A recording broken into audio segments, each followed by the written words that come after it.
Pagbasa ng mabuting balita ayon kay San Mateo.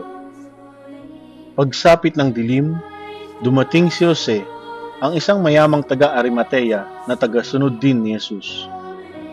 Hiningi niya kay Pilato ang bangkay ni Jesus, kaya't iniutos ni Pilato na ibigay ito kay Jose. Nang makuha na ang bangkay, binalutan niya ito ng malinis na tela ng lino. Inilagay niya ito sa kanyang bagong libingan na ipinauka niya sa bato. Pagkatapos, iginulong niya sa pintuan ng isang malaking batong panakip at saka umalis. Kasama sa paglilibing sina Maria Magdalena at ang isa pang Maria, nakaupo sila sa tapat ng libingan.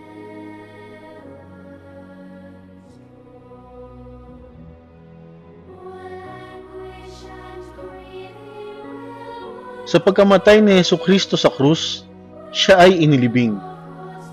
Isa sa mga popular na imahe ng pagkamatay ni Jesus ay ang Pieta. Ito ay ang larawan ni Jesus na nakahimlay sa kandungan ng kanyang inang si Maria. Tuwing Biyernes Santo, pinagninilayan natin kung paano buong ingat ng may pagmamahal na ipinakita ni Maria at ng ilang mga tao ang paghahanda sa bangkay ni Jesus upang ilibing. Pinahira nila ang bangkay na ito nang marahil ay hindi pipitsuging pabango na may kalakip na marubdob na pagmamahal. Marahil ay habang ginagawa nila ang paghahanda sa paglilibing kay Jesus, ay mabilis at matingkad na naaalala nila ang mga sandaling nagpapagaling si Jesus na mga may sakit. Nang kumakain siya kasama ang mga alagad sa bahay ni Lazaro, Marta at Maria, o nang si Jesus ay nagigiliw sa mga musmos na yapak na naglalaro at nagsisilapitan sa kanya. At heto siya ngayon, walang kagalaw-galaw.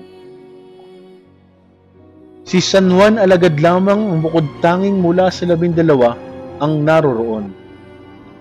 At kasama niya ay ang matapang na alagad ni Jesus na bagamat hindi kabilang sa 12, ay buong tapang namang nagpakita ng pagmamahal niya sa pag-alok ng kanyang ipinagawang libingan na hindi pa nagagamit.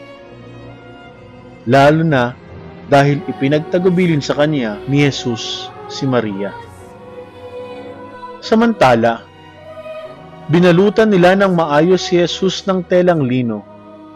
Mukhang malinis, amoy malinis, nayari sa mga hibla o sinulid na yari sa mga halabang matatagpuan sa dakong iyon. At habang buong galang na ibinabalot ang telang ito sa kabanal-banalang katawan ni Jesus, ang hangin ay banayad na nagdadala ng simoy ng pabangong buong ingat na pinili. Maaari mo ngayong itanong sa iyong sarili, sa panahon ng pagpapakasakit at pagkamatay ng Panginoon, paano mo iginugugol ang iyong oras upang maipadama sa Kanya ang iyong pananatili ng may pagmamahal at pag-asang siya'y muling mabubuhay?